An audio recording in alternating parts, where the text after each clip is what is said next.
Monsieur le maire, bonjour. Bonjour. On vous rencontre ce matin au lendemain d'un violent orage de grêle. On peut faire le point ensemble? Écoutez, tout à fait. Effectivement, dimanche soir vers 18h30, un orage de grêle s'est abattu sur la commune de Flassin, mais pas seulement sur la commune de Flassin. Il y a une grosse partie du Var et de son vignoble qui a été endommagée. Les dégâts sont assez exceptionnels. De mémoire d'ancien qui en a posé la question, ça ne s'était jamais produit.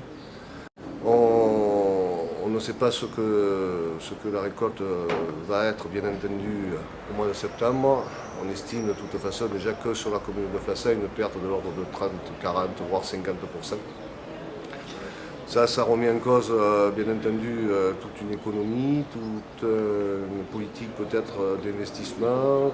Il va falloir, sans aucun doute, tenir compte de cette vendange 2012 pour l'avenir à court terme. On ose espérer bien entendu que pour le moyen et le long terme, ce genre d'épisode ne se renouvelle pas chaque année, parce que là, ça deviendrait effectivement dramatique. Il y a sans doute des exploitations qui, fortement touchées, pourraient voir leur avenir définitivement compromis. Alors ce matin, le préfet a provoqué une réunion. Qu'en attendez-vous? Déjà, que nous puissions démontrer à monsieur le préfet concrètement et sur le terrain la réalité de la catastrophe qui s'est abattue dimanche soir sur nos communes. Que les services de l'État, bien entendu, puissent classer sur la demande des maires effectivement les communes concernées en catastrophe naturelle, pour que les indemnisations éventuelles des victimes, dans le cas de leur assurance personnelle ou pas, puissent être mises en place le plus rapidement possible, afin que nous puissions avoir de la part des services de l'État une complète information sur toutes les procédures et sur toutes les aides auxquelles nous pourrions prétendre suite à cet accident. Monsieur le maire, je vous remercie. C'est bon. Messieurs, dames, bonjour. Bonjour, madame le maire. On vous rencontre suite à cette catastrophe une nouvelle fois qui a frappé le Var. En tant que maire, que pouvez-vous faire?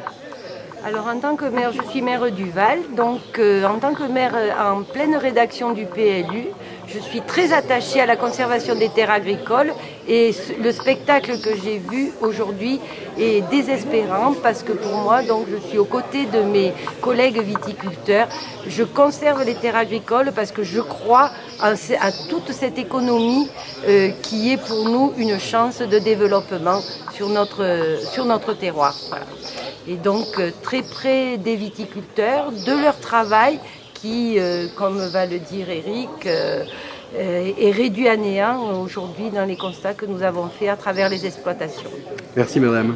Monsieur le maire, vous êtes maire, vous êtes aussi viticulteur. Tout à fait. Comment vivez-vous cette nouvelle crise?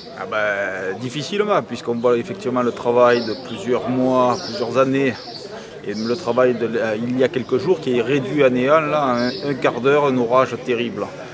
Un exemple, sur un hectare de vignes de 2 ans, on avait passé près de 40 heures à les mettre en forme pour l'année prochaine, à les former. Il n'y a plus rien, il faut tout recommencer, les rabattre et espérer qu'elles vont pouvoir réagir et revenir. Essayer de ne pas perdre la récolte suivante. Voilà. Donc c'est très difficile à vivre humainement, sans parler aussi de tout ce qui va se passer dans les familles avec les pertes de revenus, directement pour les exploitants, mais aussi indirectement pour tous les salariés. À l'heure actuelle, moi j'en ai près d'une quinzaine là, sur un mois. L'année prochaine, je risque d'en avoir que 10, si ce n'est pas moins, parce qu'on ne pourra pas suivre. Voilà. Donc ça va avoir des répercussions sur le long terme. Alors, voir ce matin toutes les institutions sur le terrain autour du préfet, il y avait la Chambre d'agriculture, il y avait le Conseil général du Var.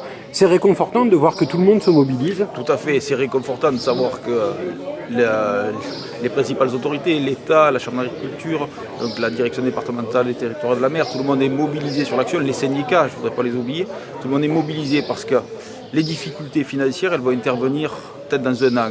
Mais il est très important d'annoncer tout ce qui est fait dès à présent pour inciter ceux qui n'étaient pas les plus, qui n'avaient pas souscrit d'assurance ou qui vont être en difficulté dans les mois à venir, les inciter à poursuivre. Parce que ce que fait ma collègue de préserver les terres agricoles, ça ne vaut que si l'économie est solide. Et c'est par des mesures, des annonces là maintenant qu'on peut encourager ceux qui vont être fragiles à poursuivre et à se donner pour ce beau métier. Eh bien écoutez, messieurs, dames, nous vous souhaitons bon courage. Merci, il y en a besoin, mais il y en a toujours.